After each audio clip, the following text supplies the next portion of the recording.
Moving on to Bill and Susan Brooks. Can you explain what you guys do? You're educators? Well, actually we run a training development company that teaches people how to think creatively and innovatively. So you can learn how to do it. It's not something you're born with, but you can learn how to get better at it. And so that's what we do. We teach people how to think creatively and innovatively.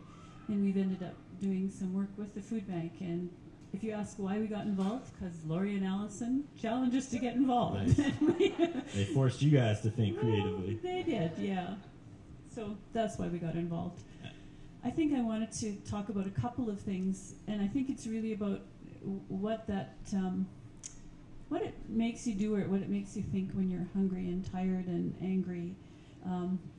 One of the containers of spinach we had was sort of well past any aspirations to be a salad, and so I thought, well, I can't waste it, so I have to do something with it. And I'm a bit of a foodie, so I thought I can make some soup. I threw in some water and potatoes. I looked in the potato bag and I yanked a bunch out and threw them in the soup and made the soup. And it looked a little weird. It was kind of green, but it tasted really good, and it lasted us for 6 lunches. But that night, that was the first day, and that night I went to the fridge and I looked in the potato bag and I thought, oh my God, I didn't think I'd used that many potatoes. And I was absolutely paralyzed. I couldn't make a decision about what to do about supper. What was I going to do? I couldn't make a decision. It was the weirdest thing. I had to call Bill down. I said, I don't know what to do. Help. I can't make a decision. So there's that. One of the things that I thought would be a challenge was the fact that my kids came to visit this weekend. My daughter and her husband and our 6 3/4-year-old Claire. Turned out to be a great distraction. And one of the things was about perspective. We'd planned mac and cheese and a spinach salad, surprise, spinach salad, for supper, and it turns out that that's Claire's very favorite thing. So she was so pumped about this supper, which I would have thought was kind of ho-hum. So that was cool. And then on Saturday, they were going out for supper, and I was getting ready for supper. And we had planned sausage for that day, and I had it all chopped up. And she said, can I have a piece of sausage? And for the briefest of moments, I wanted to say no. I cut the piece in half, and I was going to give her half. But I gave her the whole piece anyway, but it was just those kind of things. And I think the thing that absolutely astonished me was the lack of energy and the aches and pains, and I would never have believed that's what it does to you. Bill. Yeah. I had this, just listening to Julie over there and saying, yes, having a team is critical. We wouldn't have made it, if we were trying to do this by ourselves. We also had the good fortune to be philosophical and trying to look for things based on the business we were doing. And we were able to do that usually about 20 minutes after eating, when we weren't snarling or tired or having headaches. So we did get some of that in, but it's, and as I was talking to other people in the community and talking to and reading some of the blogs that were going on, I came to the realization that what we all have and what people in poverty don't have is infrastructure. They don't have the freezer. They don't have the fridge, maybe. They don't have the magic bullet or the little grinder that works. They don't have the car to run around and find all those wonderful bargains that we were able to do so we could effectively spend our money properly. They got to jump on a bus. We have the luxury of a grocery store half a block away. I never thought of that little grocery store as a luxury. But when I think about it, if I had to go halfway across town to get food, I wouldn't be quite as excited about it. So, and the other things that we were able to do is we were looking around and, as I say, talking to people in the community, and there are certain assumptions about people using the food bank, and there's certain stereotypes that always come up.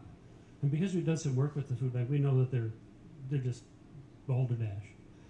But these people really believe that. And one of the things that we also noticed, has been noted here too, is we were only dealing with the food aspect.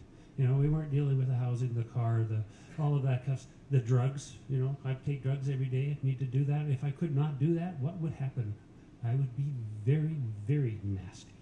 So it's all about, for us, in our philosophical, 2 or 3 minutes, was what assumptions is the world working on when it comes to poverty and poverty reduction?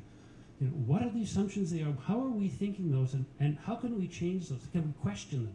We need to question those assumptions and try to find out how to change them and how to address the questions that come out.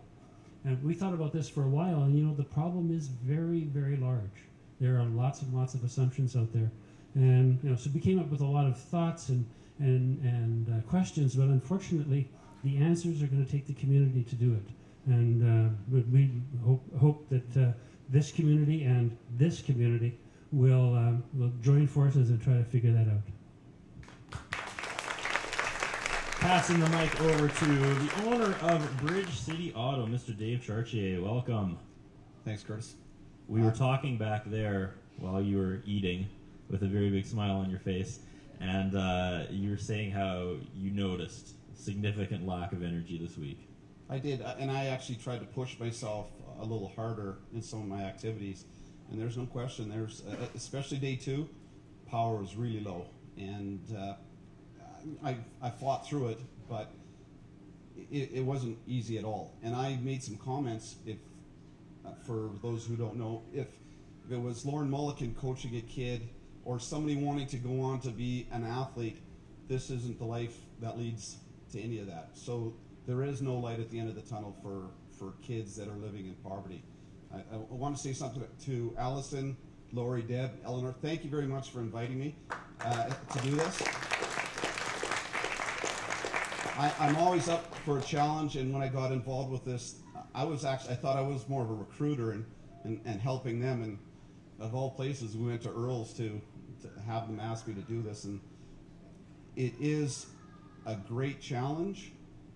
I have a problem, and I got involved with the food bank as a result of a class at university, and I look and I say in this province, and this isn't a political pitch, but we continually say we're a have province. Well, one of the things that we shouldn't have is a food bank, because people shouldn't have to go there.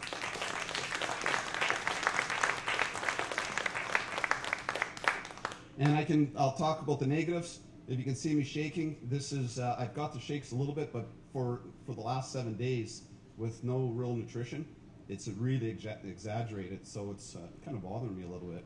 But a thank you to my wife, because most people, I could phone home and say, okay, I know there's some eggs left and some potatoes, can you do that up for me? And there's a lot of people that don't have that opportunity. Mm-hmm. Thanks very much.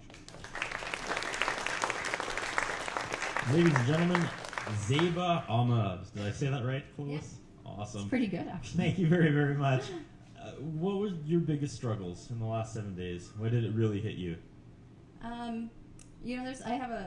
I work with Ernst & Young, but my background is actually as a pharmacist, so I was interested just on sort of the health side, the overall healthcare side of what this would do. But I think I found for me that I was constantly having to think about the food. I try and be as healthy as possible and try to keep the family healthy.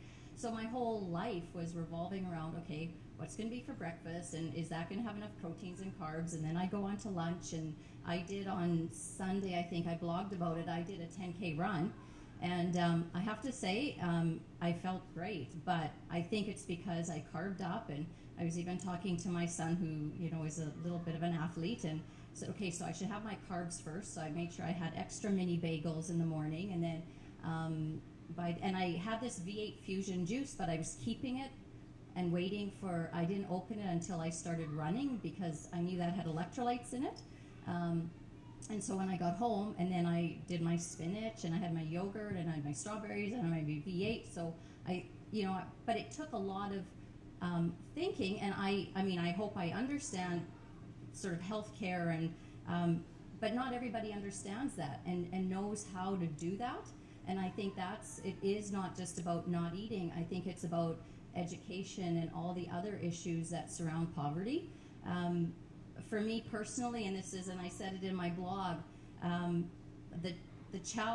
did this for the challenge and to bring awareness, and I do a lot of meetings, and I'm out a lot, and I was carrying my teacup with me, and taking my little container. I went out for lunch to a restaurant, and I actually took my own little container of tuna and pasta, and I made this cool thing.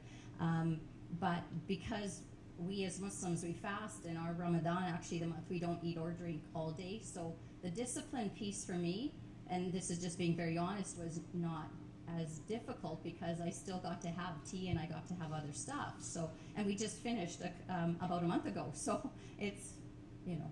If this was really your lifestyle, though, would you have actually gone out for that meal and brought your own, or would you have just avoided it? Sorry, if like you said, you went to a restaurant and brought your own little meal. If this really was your lifestyle, would you have actually met up? Of course not. No. Or would you have just stayed home? No. Oh yeah, no, you would. And you know, sometimes it would have been probably easier to stay at home because there's all the temptations too, right? And there's, I mean, and you don't want to be sort of a part of something like that. And you realize that those are the things. It's also that community where you could potentially be very isolated. And then, you know, I was counting, okay, if I have 6 eggs, and even that opportunity to be able to buy in bulk or to be able to pitch together and be able to save some money. I mean, when I bought a can of tuna and it was cheaper than the name brand tuna. I bought the no name brand, but what if there's people or you can't go to Costco, you can't divide it between 12 if you aren't able to get out there. I mean, that would be, to me, that's one thing that I really sort of learned, is that it's too bad there isn't access to some kind of bulk purchasing where you could even get 3 or 4 eggs. I mean, that's a lot of nutrition. I think I stole this line from Jared, but he said that food is such a social thing. Yeah. You go out with your friends, there's usually food involved. And I know Heather went through this on Saturday. There's a huge theater Live 5 kickoff, and she said, I can't go. I can't be around happy people eating. And that's pretty much what I fell into by about day 4 too. I retreated. I didn't want to do anything where there was people that I had to be social and I had to be on, and they were going to be eating and I wasn't. And I think that becomes normal for people who actually live in poverty, where you can't even make the effort anymore because you're so miserable. I have to say I did purposely go out but that was for the awareness piece and to say, okay, this is what I'm doing and this is why I'm doing it, and everybody at the office knew what I was doing, but that's why I did it. Thank you very much.